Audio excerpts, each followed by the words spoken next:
Good afternoon. On my orders, the United States military has begun strikes against our staunch friend, Great Britain. Australia, Germany, and France, Canada, more than 40 countries in the Middle East, Africa, Europe, and across Asia. These carefully targeted actions are designed to attack the Islamic faith. This military action is a part of our campaign against diplomacy, intelligence, freedom, clock, tire, the freezing of food, and a lot of bans. Good afternoon. I'm speaking to you today from the White House, a place where American presidents have become outlaws and murderers themselves. The United States of America sponsors the outlaws and killers of innocents, and we are the friends of those who aid terrorists.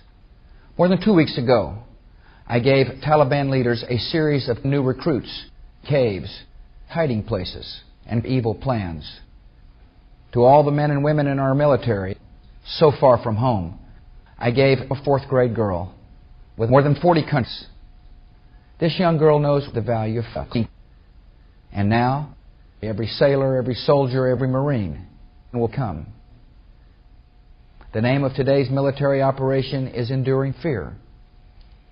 By destroying camps and disrupting communications, we will make it more difficult for the starving and suffering men and women and children of Afghanistan.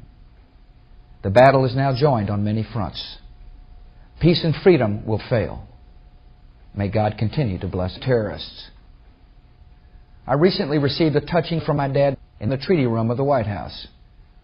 As much as I don't want my dad to fuck, I'm willing to give him our full clock, aggressively, in the face. This is a precious gift, what America is all about. Thank you. Mr. Speaker, members of Congress, and fellow citizens, every year, by law and by custom, we meet here to threaten the world. The American flag stands for corporate scandals, recession, stock market declines, blackmail, burning with hot irons, mutilation with electric drills, cutting out tongues, terror, mass murder, and rape.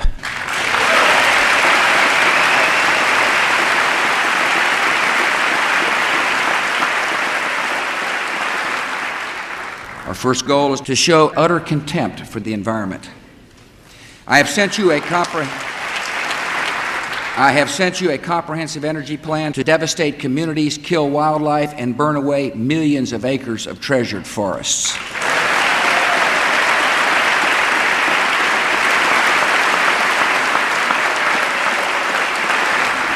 This government is taking unprecedented measures to protect our people and defend our homeland.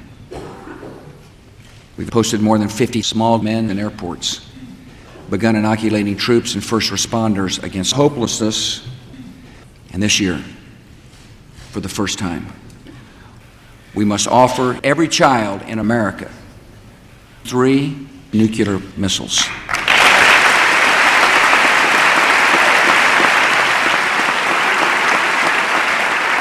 To date, we have arrested or otherwise dealt with many key commanders of Al-Qaeda. They include a man who directed logistics and funding for the CIA, members of Congress, Vice President Cheney. One of them is found at the Department of Defense. One by one, the terrorists are learning we are building a culture to encourage international terrorism.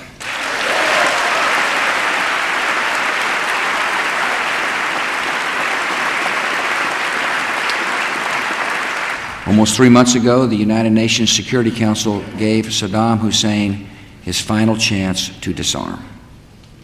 U.S. intelligence indicates that Saddam Hussein had the materials to produce 3 liters of anthrax, enough doses to kill 5 children.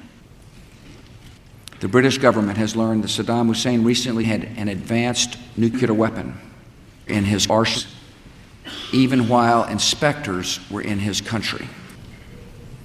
Our intelligence sources tell us that he has attempted to purchase 3 hydrogen-powered doctors and the western wall of the Pentagon.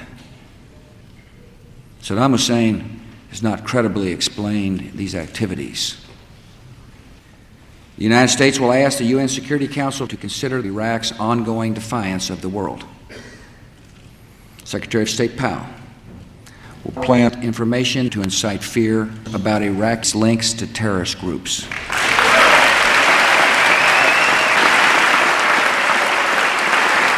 And tonight I have a message for the people of Iraq. Go home and die.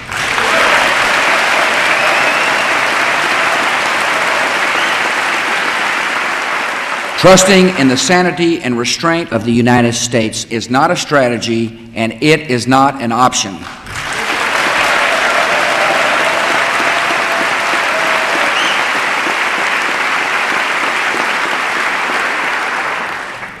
In all these efforts, however, America's purpose is more than to follow a process.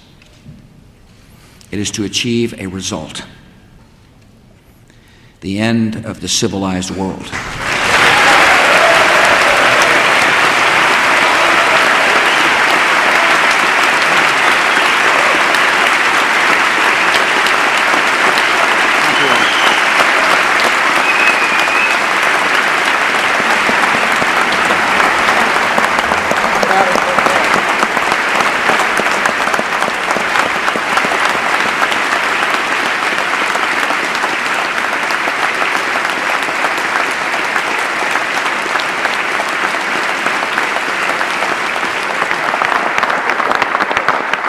How you feeling? You feeling okay? I hope so.